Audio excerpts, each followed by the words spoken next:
Maintenant, on va voir les floats. Donc, on va venir ici se copier notre dossier. On se le colle. On va le renommer 27 float.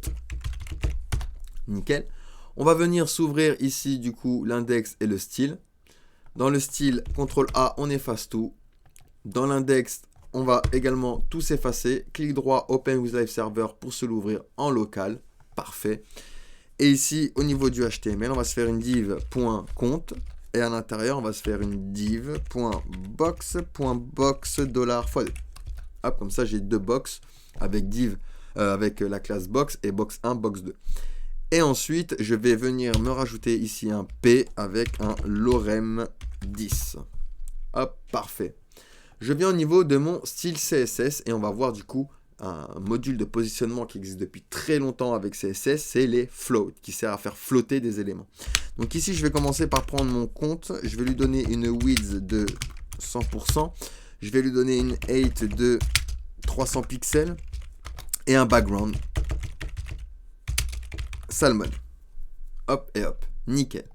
Ensuite, je vais prendre mes box. Donc, je vais faire .box. Je vais leur donner une width de 50 pixels et une height de 50 pixels également. Hop et hop. Parfait. Je vais prendre du coup .box 1. Et ici, je vais lui donner un background green. D'accord. Je fais CTRL Alt Mash, flèche du bas. Et ici, on va lui donner un background crimson.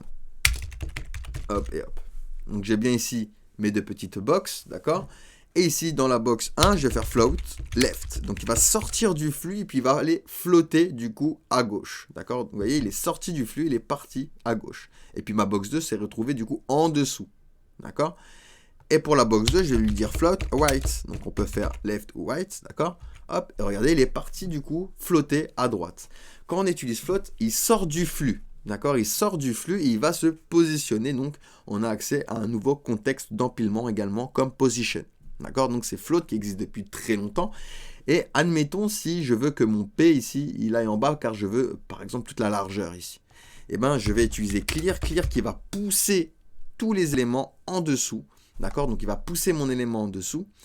Et pour ce faire, il doit avoir du coup la même valeur que le float qui le précède.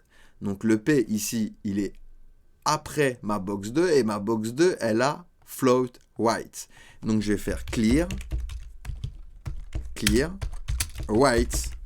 D'accord, donc tu me le pousses à droite et regardez, tac, il est parti se pousser comme ça en bas. D'accord. Si maintenant je mets mon paragraphe en commentaire ici, donc je vais faire un CTRL cassé, d'accord. Hop, je fais du coup disparaître mon paragraphe.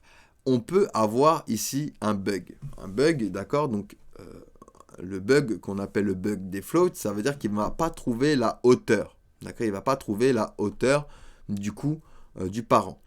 Donc si ici par exemple, hop, j'enlève la height, je vais faire une height auto. D'accord. Hop, nickel. Je remets mon P pour qu'on voie la différence. Tac, je vais venir remettre mon P. Vous voyez, tac, j'ai bien mon fond. Là, j'enlève mon P. Et regardez, hop, j'ai plus la hauteur. J'ai plus la hauteur, il a perdu la hauteur, tout simplement. Et bien, pour ce faire, on utilise le pseudo-élément, du coup, after, pour rajouter un élément et remédier à ce problème. Donc ici, je vais faire .compte, .after. Donc, un élément after, toujours contente, même s'il est vide. D'accord ? Hop, même si vous ne mettez rien dedans, toujours mettre le contente.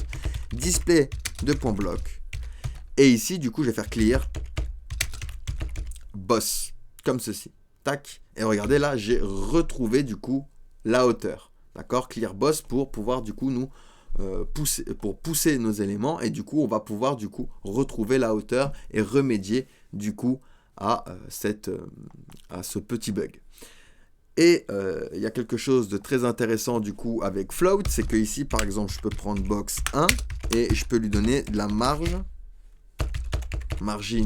5 rem par exemple, et je peux le placer avec la marge. Regardez, hop, margin 5 rem, il est parti ici. D'accord ? Je peux prendre box 2. Ici je vais faire margin right, donc à droite, 50% par exemple. Hop, et regardez, tac, il est bien venu se positionner au milieu. D'accord ? Donc je peux jouer avec les margins, margin right, left, top, bottom, pour placer les éléments qui sont flottants.